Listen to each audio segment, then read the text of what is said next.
Thank you, Emily.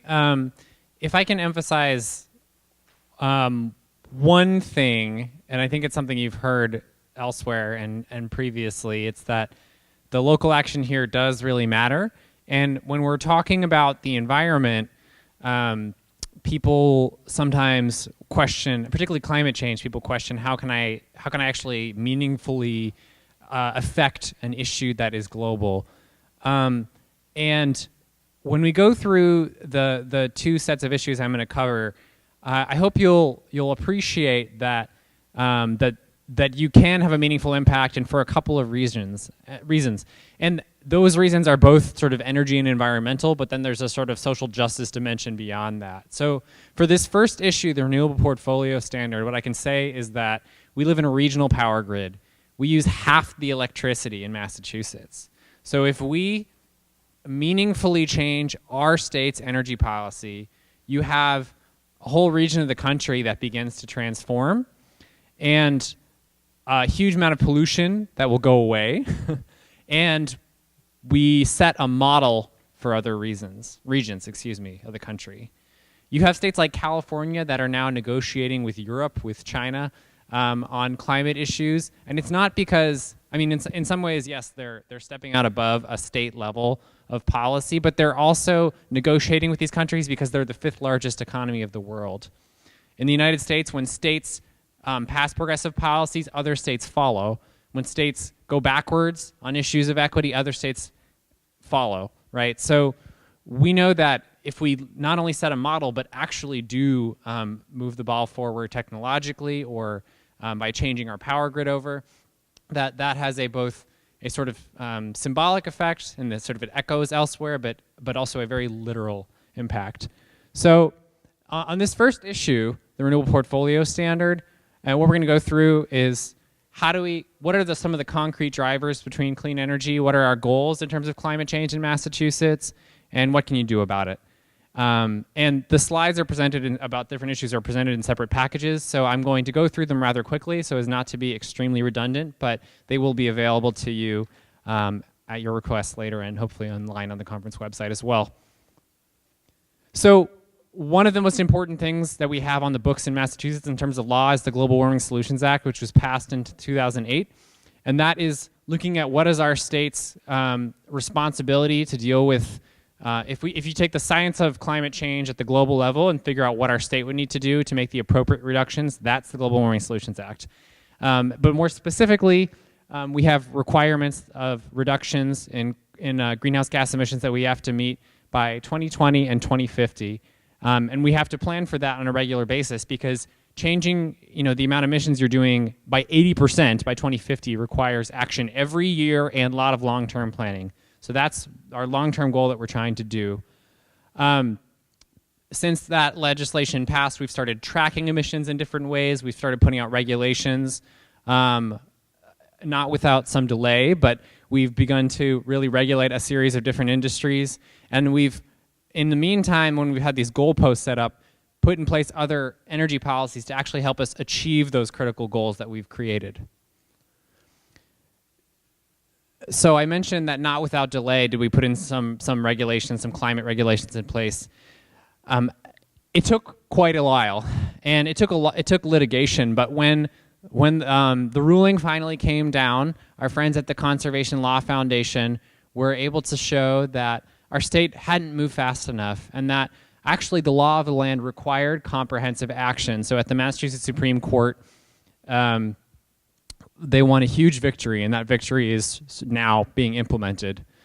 I think one thing that indicates is I think just the way that you can use different tools of organizing, of legislating, of regulating, of litigating to get to where we need to be.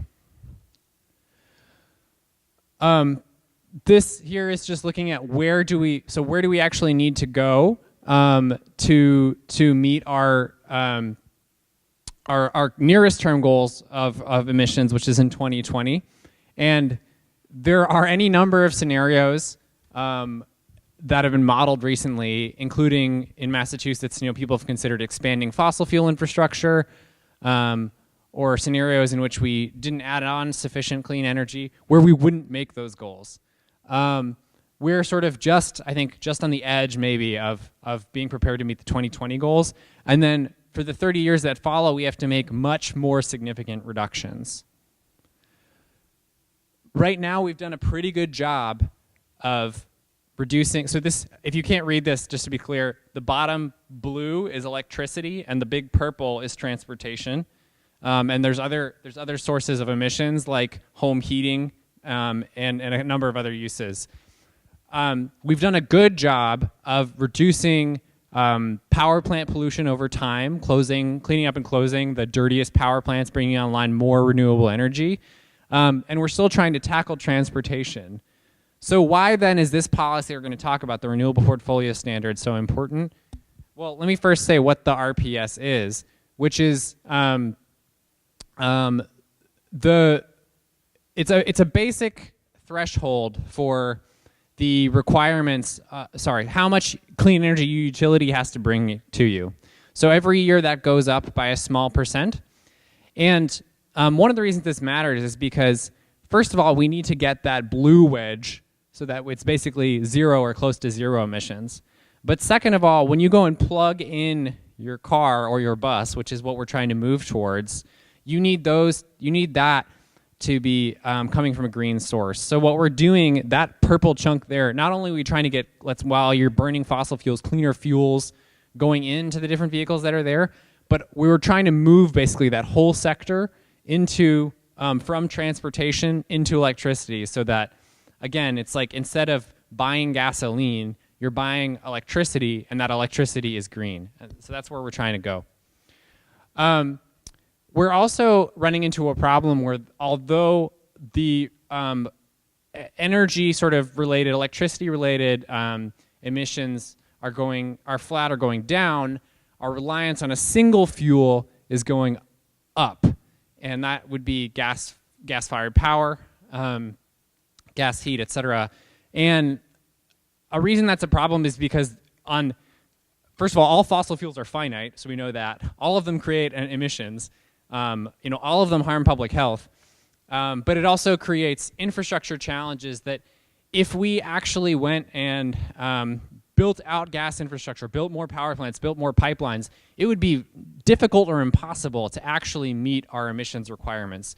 So rather than having any of this reliance on any of these fuels continue to go up, we need all of it on as far as the gas, coal, et cetera, to go down. Luckily with coal, we've gotten to zero, just about in Massachusetts.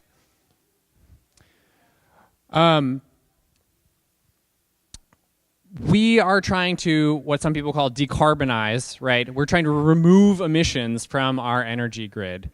Again, bring our power sector emissions down to zero or close to zero, and get the transportation to be plugging in to green electricity. What we need to do that is incentivize the development, create a clear signal that new renewable energy in our region can and should come online. That's what the Renewable Portfolio Standard does.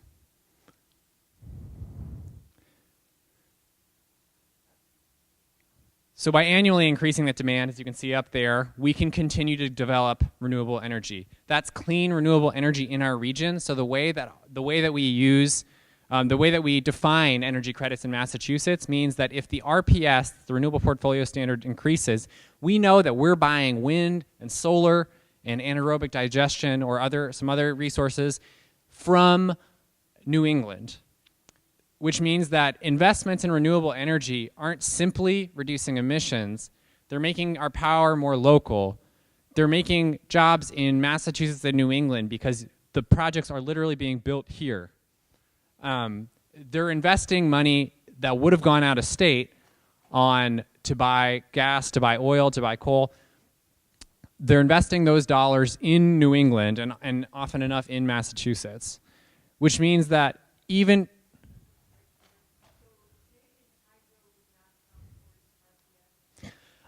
so just I think real quickly, RPS, what we're primarily talking about here is what's called Class 1 resources, we are trying to keep the presentation, I think, to be not diving into the weeds, but I think what's important to know about this specific question, she asked about whether hydropower from Canada would count in this equation. So the answer is, for these resources, no. Class 1 resources, no.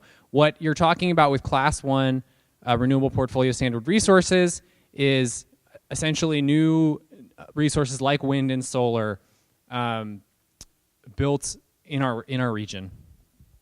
And there are both lower classes and alternatives. There are a couple of different either clean energy programs or alternative energy programs, if you want to call it that. But I think with this, we're really driving the lowest impact distributed energy resources.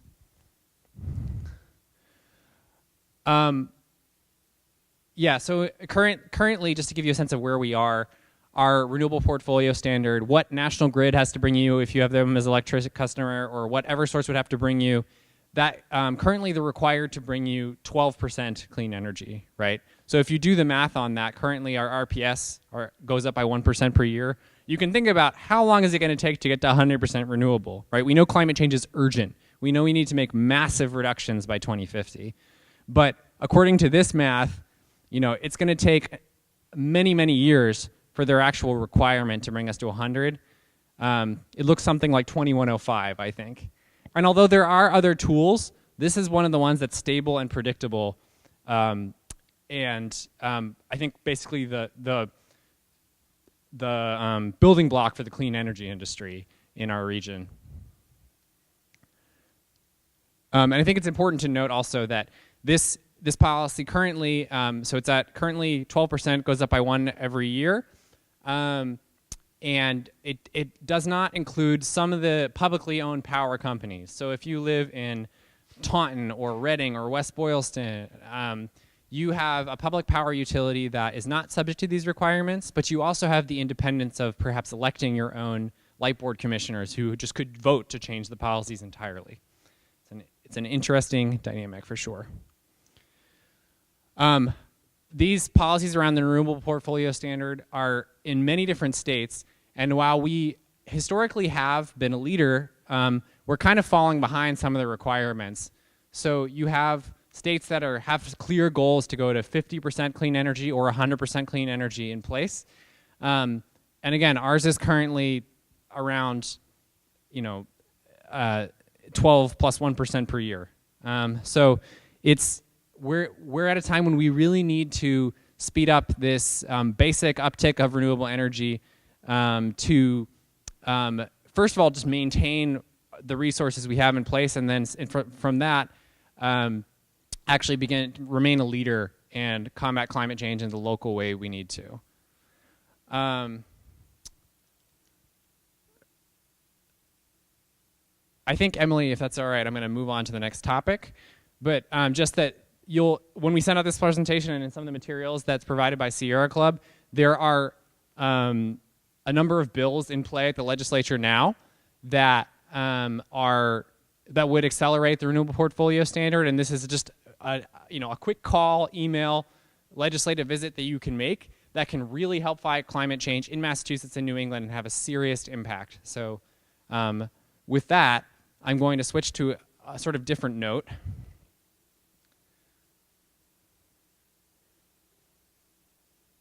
It's not that one.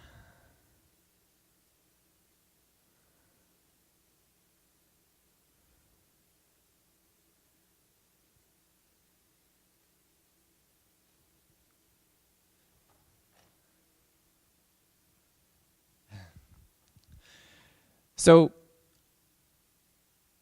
we talked a bit about emissions and growing clean energy, and we want to start there because it's a clear and direct thing that relates to climate change. But we also know that for folks that are involved with indivisible chapters, for folks that are thinking about the issues we face as multiple issues that are overlaid rather than single issues of the economy, the environment, racial, social justice issues, that it's really critical to not only just talk about carbon emissions, it's really critical not to only talk about new solar panels, new wind turbines, where our energy comes from, but also what is how do the other dynamics that are at play in our society relate to the environment, to energy, and who has a voice in making those decisions and who is most impacted by that.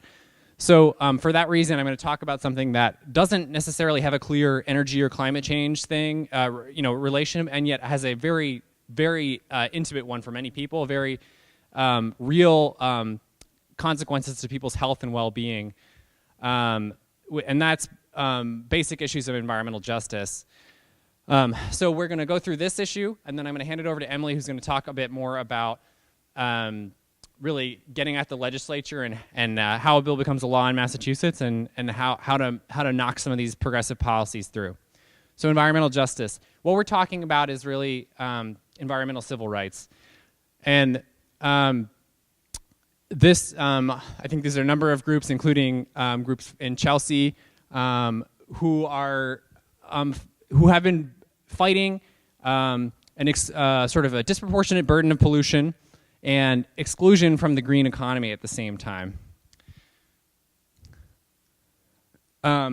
This is a photo from Holyoke, where until recently, right, coal-fired power plant operating, serious rates of asthma, primarily Latino community.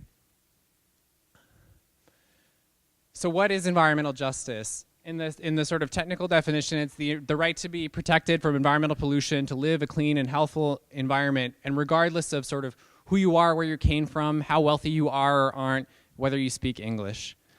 The movement of environmental justice, I think, is a response to the traditional environmental movement, which has unfortunately often overlooked a number of these concerns.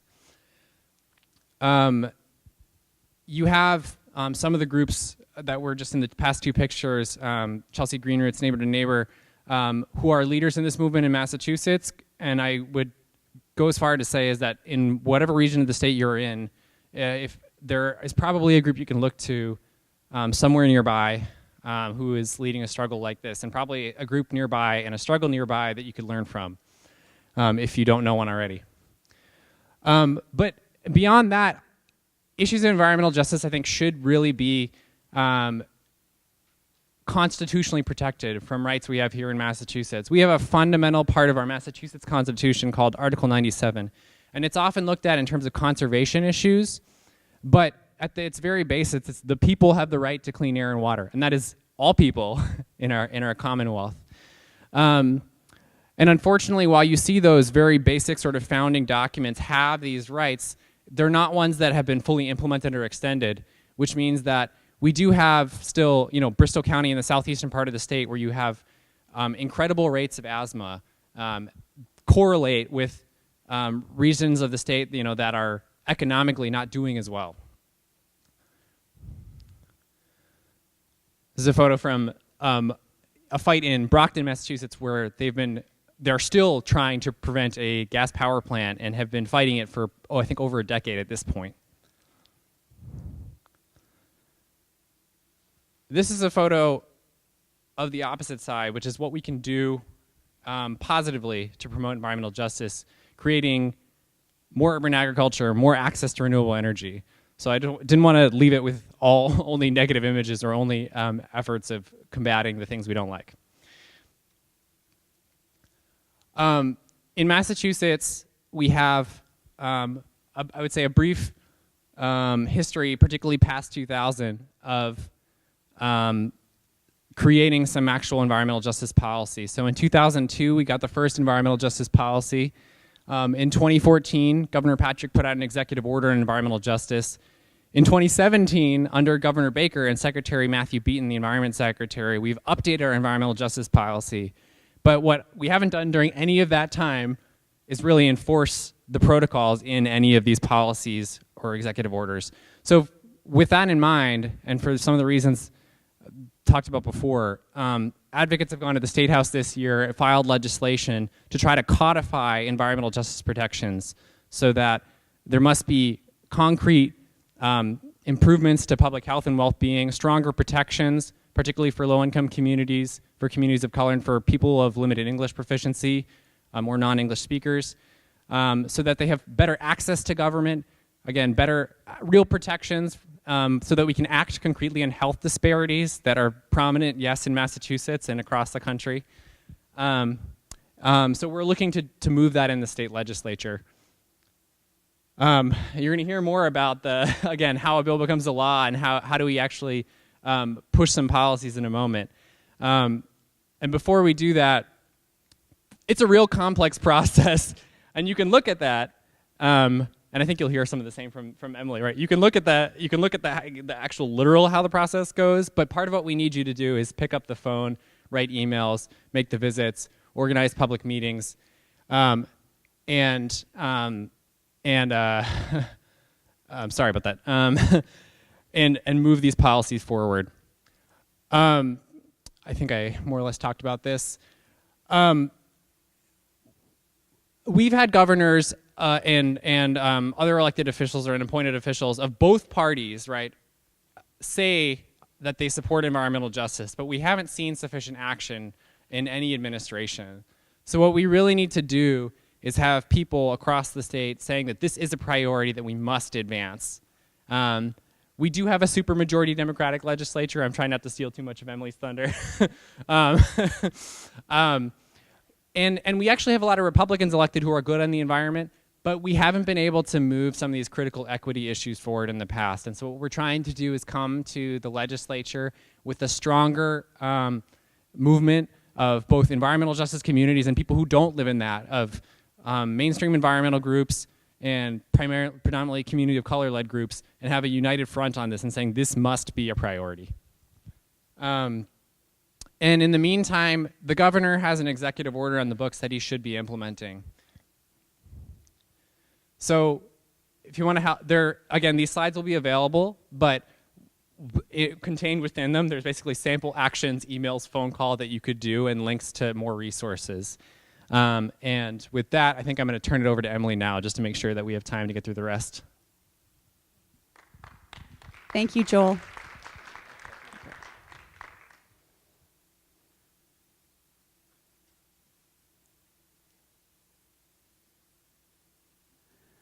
All right, so we've got some background on the Renewable Portfolio Standard. We have some background on environmental justice legislation. One of the challenges of working in this area is so many of the topics are not, they don't scream excitement. Renewable Portfolio Standard, net metering, building codes. So very happy that you're all here. So as I mentioned before, I am the chapter director for the Sierra Club for Massachusetts. Sierra Club is a national organization. There are 63 chapters. And once a year, I go to a retreat with other chapter directors. And let's just say after I've spent a week with the chapter directors from Indiana, Oklahoma, Ohio, I come back really happy to Massachusetts and the battles we have here, because here our leaders generally believe in science. We don't have climate deniers in any positions of authority here. Our constituents, the voters, believe in climate change, believe that it's caused by humans. So we actually have a great opportunity here to act. And sometimes I'll even be embarrassed to even talk about what we have going on in Massachusetts. And the other chapter directors are like, no, it's so important for states like Massachusetts to lead. We have to have an example to follow for when we are ready to act. And so I think that's something I would just urge people to keep in mind, is like, okay, like Massachusetts is like 2.2% of the global economy. What difference does it make? We are more important. So how many people here are from Massachusetts originally? All right, Massholes unite. So if you're from here, you have a natural sense of superiority because you grew up here and you know that we are actually smarter than everyone else. Let's just shout out, what are some policies that Massachusetts in recent times that started here? Groundbreaking progressive policies. Marriage equality. Healthcare. What was the one just in the last 2 weeks? The first state to ban bump stocks. People they expect us to lead. We have to lead, and that means there's more pressure on us. So I just want folks to know that you're gonna be like, wow, it's really important that I meet with 5 people with my state rep in the library in Concord. Yes, it is. Okay. So we're going to talk about, it looks like from the generation here, you might remember this from our childhood, right? So you got some background. How do we get from here to there? Especially if I can figure out how to use this thing. All right. The first thing to keep in mind, and I'm going to be talking most about our state representatives, because our Senate is much more progressive than the House side. The first thing to keep in mind is that your legislators are not stupid. They are not lazy. There may be individuals who are, but on the whole, they're not. They are just really, really crazy busy. So does anyone remember from college or high school or graduate school, you had more books assigned than you could possibly read, right? But you couldn't tell your professor that. You had to kind of phone it in on some and then focus on what you really, really, really had to read. And that's what this is about. They can't eat all those cookies. You want your cookie to be at the top of the pile, so they definitely are going to eat your cookie.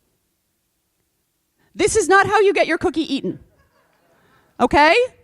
Just like if you were to go up to one of your friends or relatives at Thanksgiving or whatever and start to, blab about them, sort of verbal diarrhea all over them about whatever it is you're interested in, that is not going to be effective. So I say this very lovingly, at the Sierra Club we have a lot of retired lawyers and engineers as our volunteers, and you could talk to them like that. They would love that for hours. I've been there. But that is not a good way to approach your legislators. So the thought experiment that I suggest to my volunteers is that pretend you're at a party and you're given a dare and you're assigned a random person across the room and you have 2 minutes, 120 seconds to impart some information to that person. And then that person is going to be tested on it 24 hours later. Would you share with them your 40-page paper with 20 pages of footnotes? Probably not. You might tell a story. You might be personable. You might have some visuals. If you had any words on it, it would be as few as possible, bullet points, right? And one time when I told this in front of State Senator Michael Barrett, who many folks know from his leadership on the environment and carbon pricing in particular, he was like, exactly what she said, except you're going to have to do it a few times. So it's really not, it's not about not caring and so forth. It's about how do you get through when people are super, super busy.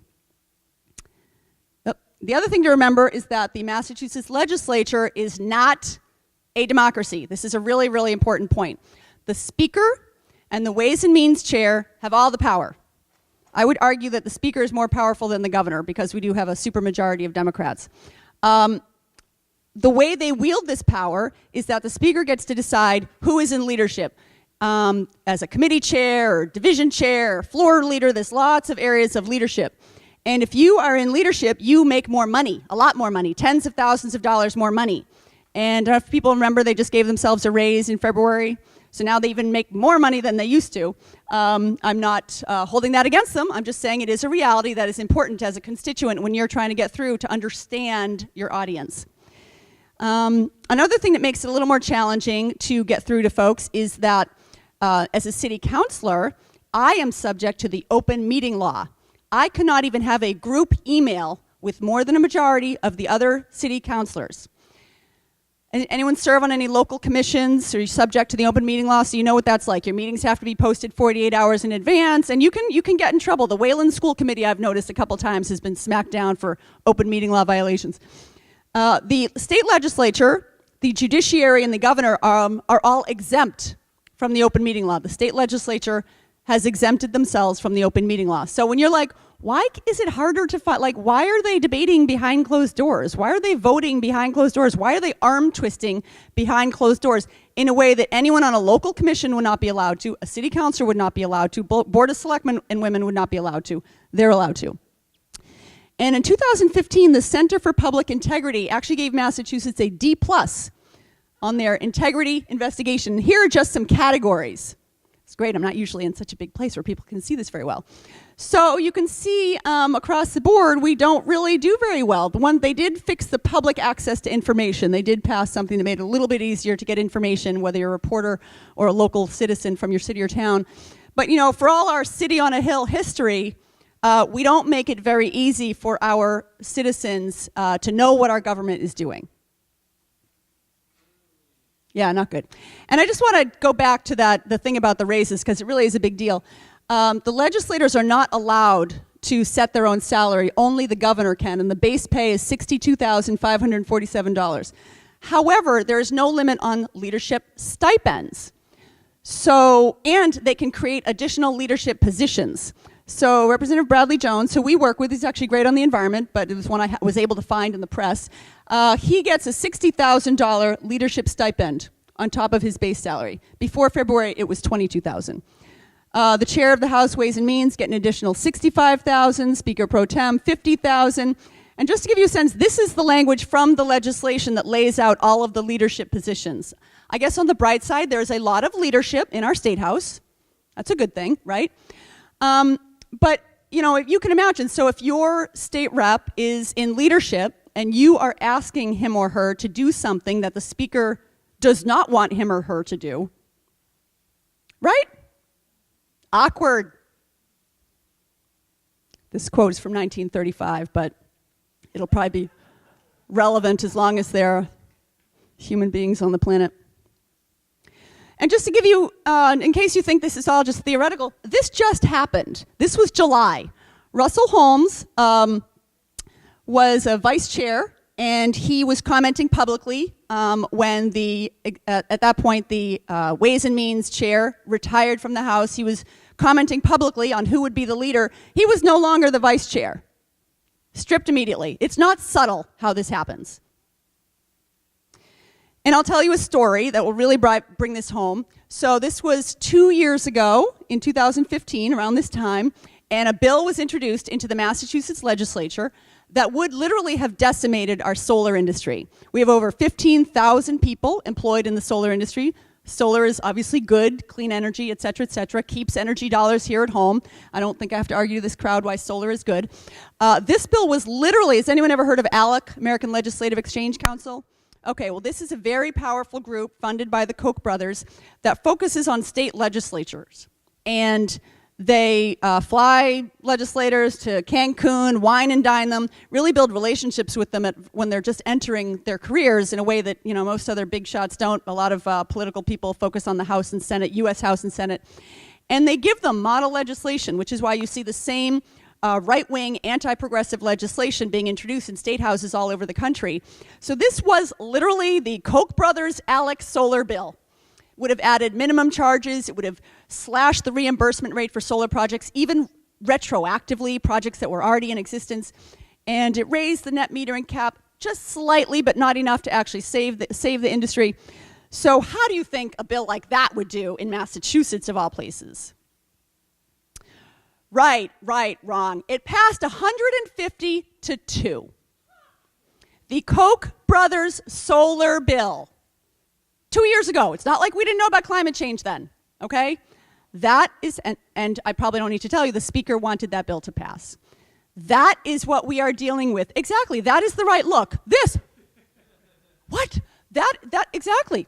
So when you have 150 to 2, it is not just the Republicans, it is not just the conservative Democrats, it's not even just the moderates, it's everybody, progressives, everyone. And I like to give them a shout out because there were 2 that did vote it down, Denise Provo from Somerville and Jonathan Hecht from Watertown. So if those are your reps, definitely you can still thank them because that was so powerful.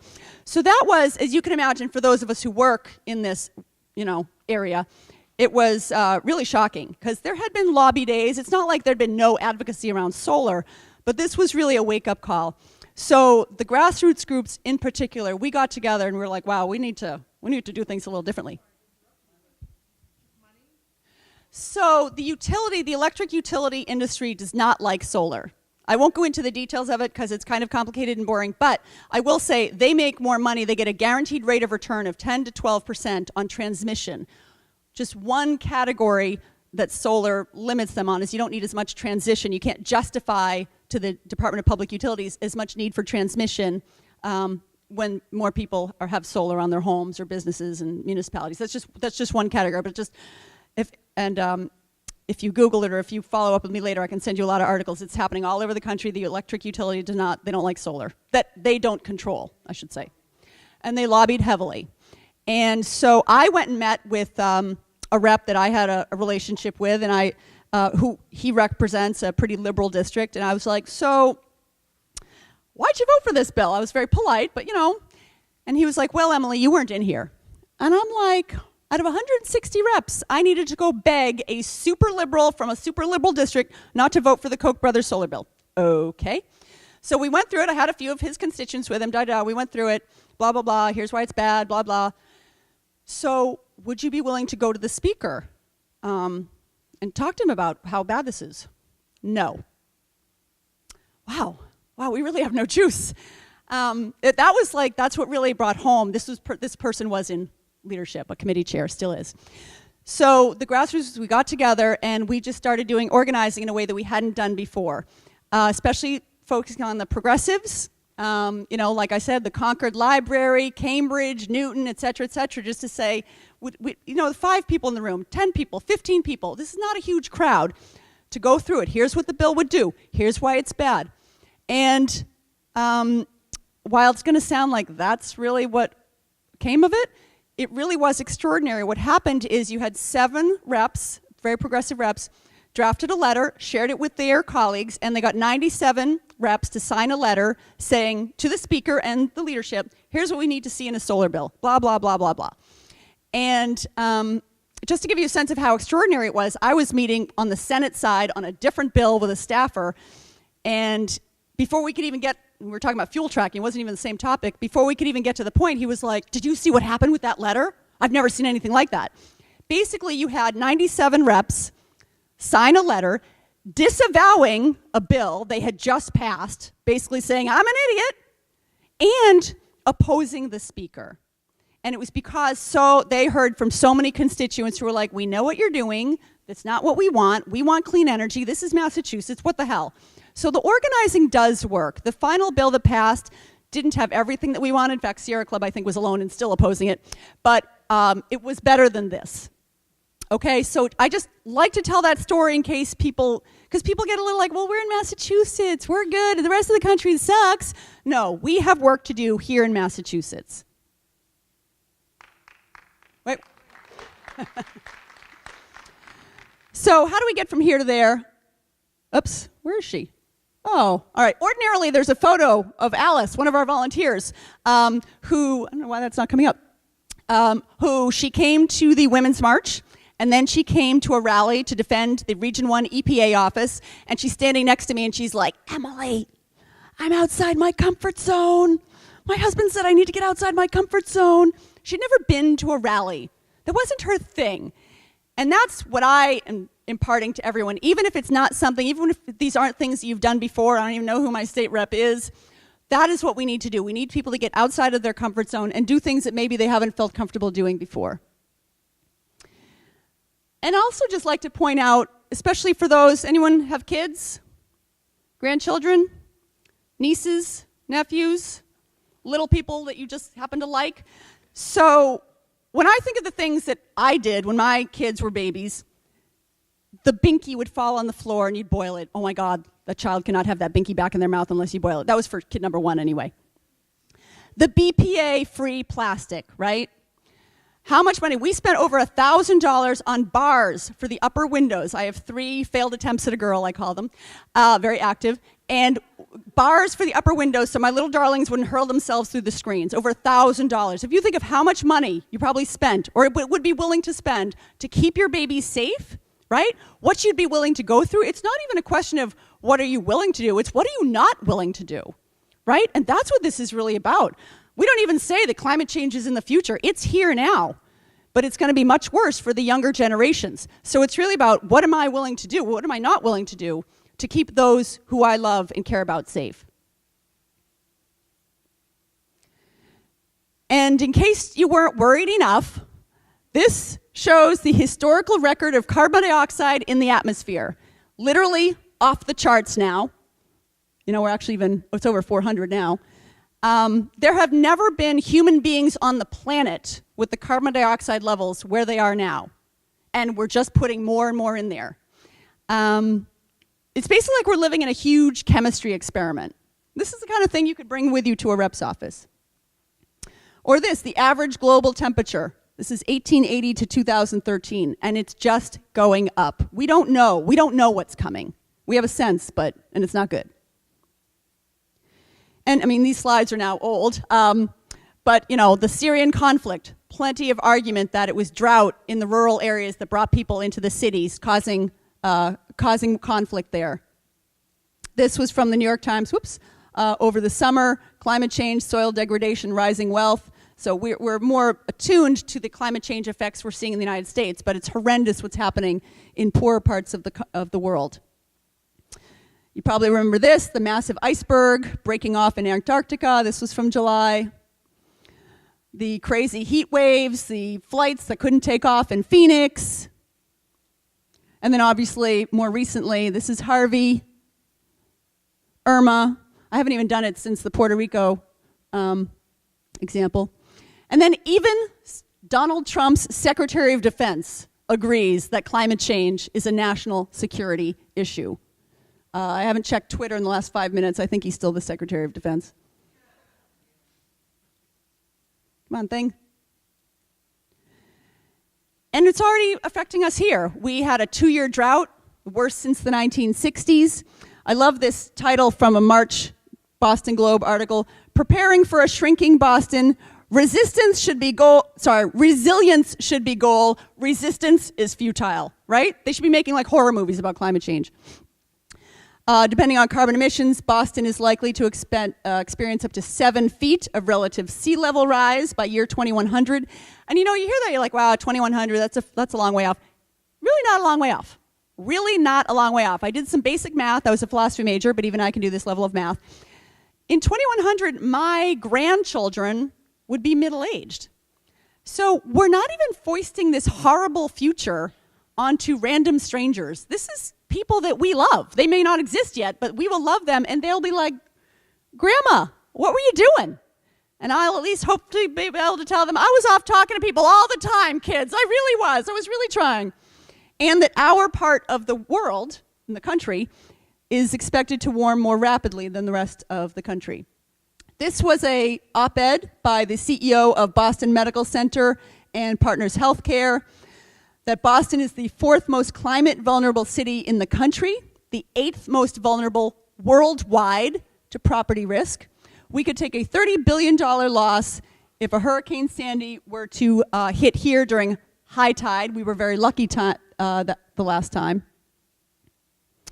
And like I said before, it's really not the Senate side. Not that every senator is where we would want them to be, but in general, the Senate is much more progressive. The energy bill that they passed last year was wonderful, had everything we wanted. And this was a direct quote from the Senate president at an event I was at last year, or earlier this year. Climate change is the single most important issue we face. If we don't get that right, everything else is moot. So he gets it. The senators get it. And on the bright side, we're probably not going to be killed for taking action on climate change, unlike many, many people in other parts of the world. This is Berta Cáceres, who was killed in her home for fighting a dam successfully, as it turned out, in Honduras. So when you're thinking like excuses for not to do more, being murdered in our country so far, you can cross that one off the list. And like I said when I opened it, we are so lucky to be in Massachusetts. This is a WBUR poll that was reported in June that found that in 2011, 77% of registered voters said they thought the world is getting warmer, it's related to human beings, and they were somewhat or very concerned about it. In 2000, so that was 2011, 77%. 4 years later, 78%. Now, just 2 years later, it's gone up to 88%. So what a gift that we have in our state that so many people, and that was registered voters. And I can tell you as a politician, those are the only ones that matter. If you don't vote, you really don't matter. So registered voters, to think that 88% of them care about it, then how the hell could we have a situation where the Koch brothers solar bill passes 150 to 2, right? That's the challenge. We need our legislators, our elected officials who are supposed to represent us, to be actually representing what we want.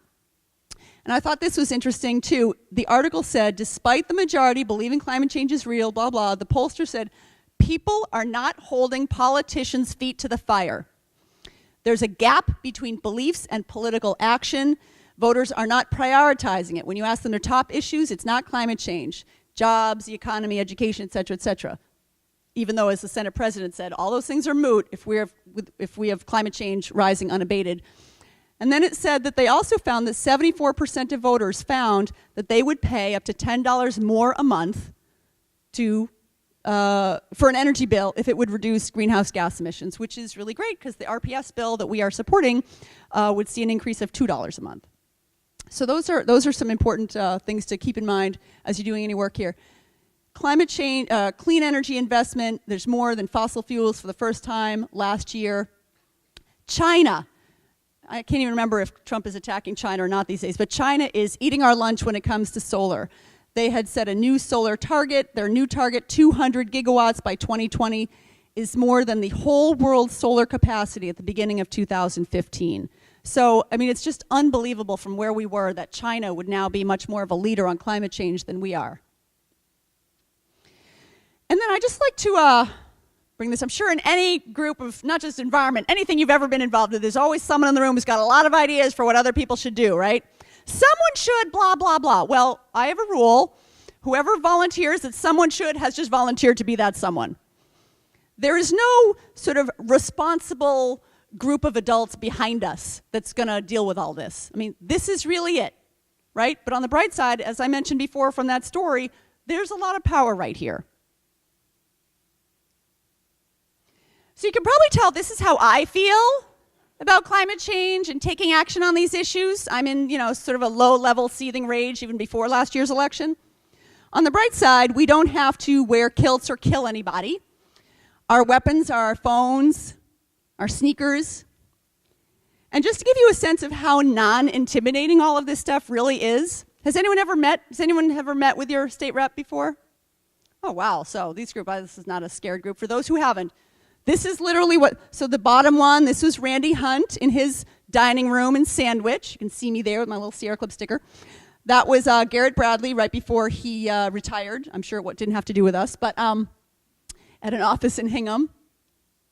This is from more recent, this summer, Carolyn Dykema in Westboro. So we have our meeting, and then we take our picture, and then I put it on Twitter. Very non-scary. And Danielle Gregoire, same thing. Conference room discussion in the community room, I think the same community room in Westboro, and then we take our picture, and it goes on Twitter, and she retweets it. It's all very nice and friendly.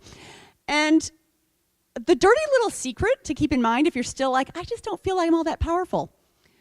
Hardly anyone votes. I mean, it's bad enough on the presidential level, but when you're talking a state rep, state senate race, well under 50%. In my race for city councilor, it was, we battled it out. It was like lawn sign to lawn sign, duking it out, 32% turnout. I will sometimes, no joke, be at the Newtonville Star, the Star Market that's over the highway on the Mass Pike, looking around in anger at all these people who probably didn't vote. But on the bright side, those who do are more valuable. So when you go to me, say you got 5, 10, 20 people meeting with your rep is like, okay, these people definitely vote because they took time out of their afternoon or their early evening or their weekend to come meet with me.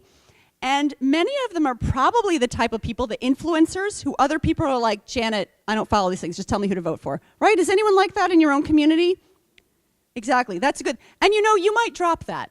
This is so helpful, Representative. I have a book group of 20 people who always ask me how to vote, and I'm going to be able to pass along what you said here today. That is so helpful, right? There's nothing wrong with that. That's a good thing. So you have more power than you realize. So what are we asking? Set up a meeting with your own rep to talk about climate change. We will show up. We will help you. You do not have to be, now, because of the presentation you just sat through, you now know more about climate change legislation than 99% of the reps in the House, and I'm not kidding. Work with us and others. So Lily, where are you? Lily right here at Lombard. She is a superstar volunteer with us who's organizing meetings in other reps. Sierra Club, and we work with Clean Water Action and others, but just from the Sierra Club's perspective, we have members all over the state. Many of them just need a call. Like, hey, would you go meet at, in the Plymouth Library on such and such about such and such? You don't have to know anything. That's literally the kinds of things that we do, is give people who, they're already Sierra Club members, so we know they care about these issues. Give them a chance to do something in a non-scary way. There's so much that can happen at the local level. All these things that I was just talking about are even more so at the local level. As a city councilor, it is a part-time gig. You have no staff. So they're even more reliant on constituents coming forward. Here's what I need you to do. Here's what I'm interested in. And there's so many things that can be done at the local level. And I do have some handouts here of some ideas. And then the last thing I'll mention is that Sierra Club has put together a local climate leaders network. And the way this came about is I realized as a city councilor that I have some ideas of what I can do in Newton for the environment because I have the luxury of working for the Sierra Club all day. But most elected officials, if you get elected to your select board or your city council, whatever, you wouldn't necessarily have a background in energy. You might be like, we should recycle more, but you wouldn't necessarily know. So we're putting together a network of folks who are in local elected office, already care about the environment, so we're not trying to convert anyone, but maybe would benefit from some education, some networking among one another. So if in your travels, if you're speaking with your local elected official and you're like, wow, this person's really into this stuff and just maybe could use that, we would love to get their name and include them in our advocacy, because we're doing some educational panels all around the country. Oh, the country, not yet. The state, just for people like that. Basically, people like me with my city councilor hat on. So this is, this is just some ideas of things that you can do in your own community, whether it's banning plastic bags, community choice aggregation, the Community Preservation Act, for those who haven't already done that. Yes? Yeah, and I have it all right here as well. So we'll send these slides, especially if you didn't get that. We have a sign-in going around, so if you haven't signed in, please do. But there's so many things, just resolutions, just passing a resolution about a state bill demonstrating, oh, this community, that community, that community. I mean, we have this, because of this work, not to switch topics, but plastics is another thing that we do a lot on. 55 communities in the last, this is just in the last 2 years. It started, I think there were like 8 or something 2 years ago.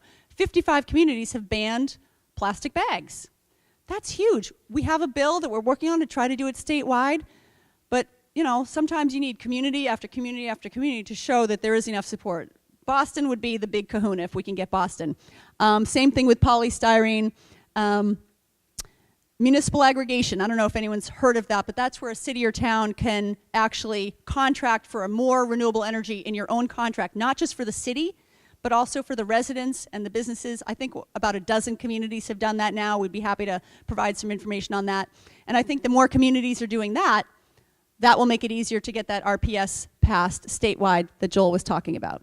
So I won't go into more detail now, but there's a lot of things you can do even in just your own community with your own, sustainable Wellesley, sustainable this, sustainable that. And as I mentioned, this is the website for the local elected official network. That the idea is to help folks get educated, but also to provide a way to give them a shout out. So we'll be collecting short videos of them and helping them, because any politician at any level does love the shout outs. So that's something we could use help with as well. And that's it. Thank you, thank you. And with that, would love, questions, comments for either Joel or me.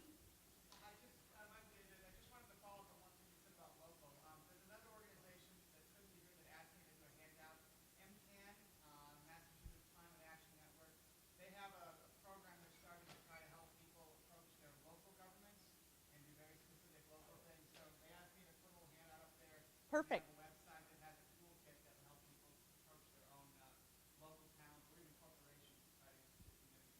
That's great. And we work, Carol Oldham is the head of MCAN, and we work very closely.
I'll say a couple things, and then Emily, if you want to say anything else too. So just briefly, I think there were a couple things referenced. One was the grid operator. So ISO, the independent system operator, is the grid operator. Our power grid, again, is regional. It's New England.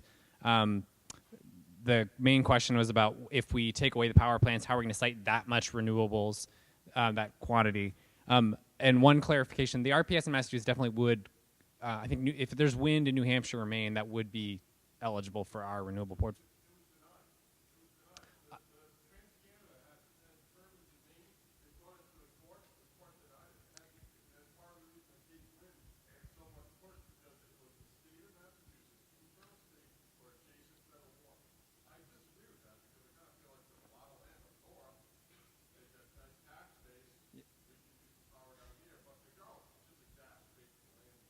Okay. Yeah, that might have been a specific situation that was not really related, but the RPS eligible resources are anything within our grid. So that is, yeah. But more broadly to the question too, I think it's I mean, I think one thing to say is just like, first of all, any energy development is going to have some impact. That could be during the manufacturing, could be during the siting of it, could be the whole process. What I think is important is that we're totally changing the model, right? So it's, first of all, it's not just solar or just wind or whatnot, and it's also not all clumped in the same place. So I think that when you think about what if we're making, first of all, we're weatherizing every home, right, that already exists. We're building every new development more efficient. We're beginning to integrate batteries across the system. We're losing less energy because we're sending it less far, right? So we're, over the course of the next decades, we're making investments in our power grid so that a huge amount of energy that gets lost isn't lost anymore. I think one of the major, I think even if you say, well, with all that, there's still just a lot more power we need to bring online. I think that is true, and I think the offshore resources are a huge and necessary part of that. So I think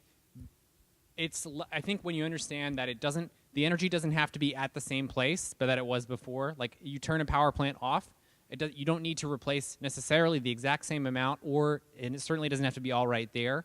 That we're trying to make our system more efficient, that we're trying to make the homes more efficient, and that we have an enormous offshore wind resource that we're just about to start using, like the barest piece of. I think it seems less like an impossible challenge and more of like, it's one we need to plan for, but it is an achievable feat.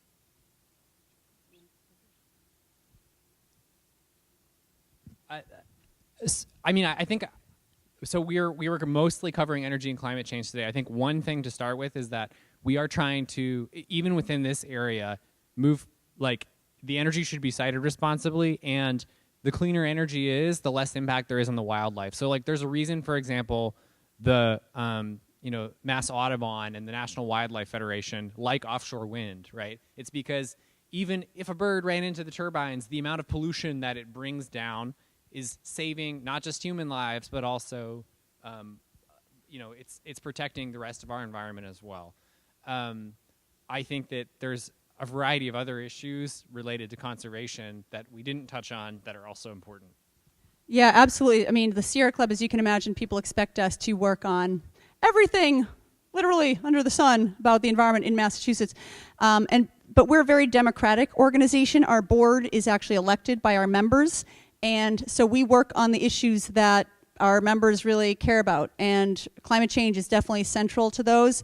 Plastics are a big one. I don't get any funding to work on plastics. All the stuff we've done is me helping volunteers be very active. We have a Cape Cod and Islands group that is active on the Cape. So we're very much driven by, I quote a hashtag, powered by volunteers, but we really are, and I know Clean Water Action, Environment Mass, and so forth, really get more done depending on what volunteers are interested in and what time that volunteers put into it.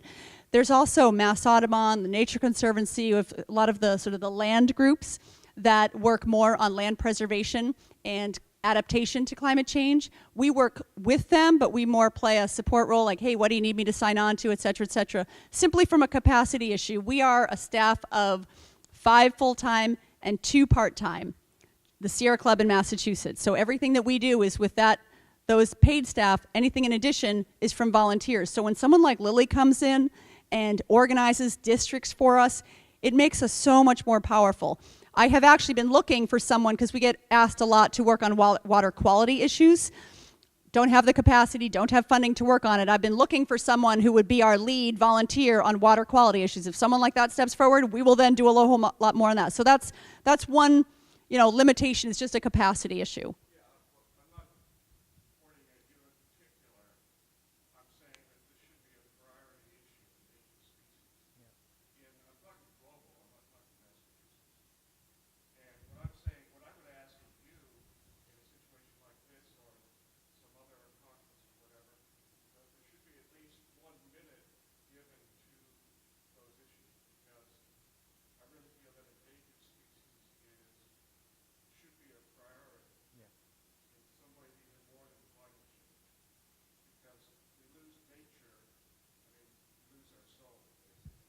Yes, remember my slide before? I don't know if you're offering then to come and put some slides together and come present with me on endangered species in Massachusetts or elsewhere.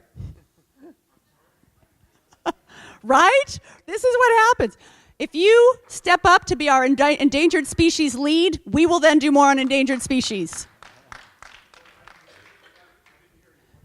If you be our endangered species volunteer lead, then we will do more on endangered species. Love it. Yeah. Graham's also reminding me, one of our board members in Massachusetts for Clean Water got involved partially because of incineration, but he's loves birds. He's obsessed with birds. Brent Bazelak up in Haverhill, one of our board members, Brent Bazelak up in Haverhill, is part of the reason he got involved with Clean Water was because of the way incineration was impacting avian species, birds. So it was out of that, and for probably other reasons as well, but that was one of the major drivers of stopping this real toxic incineration process. So we've been supporting on an anti-pesticides bill that beekeepers have been so active on. They're incredible. I don't have funding to work on it. I don't really have time, but we have a volunteer who's really into it and has been, speaking on our behalf. That's the way the Sierra Club works, very democratic. You had a question.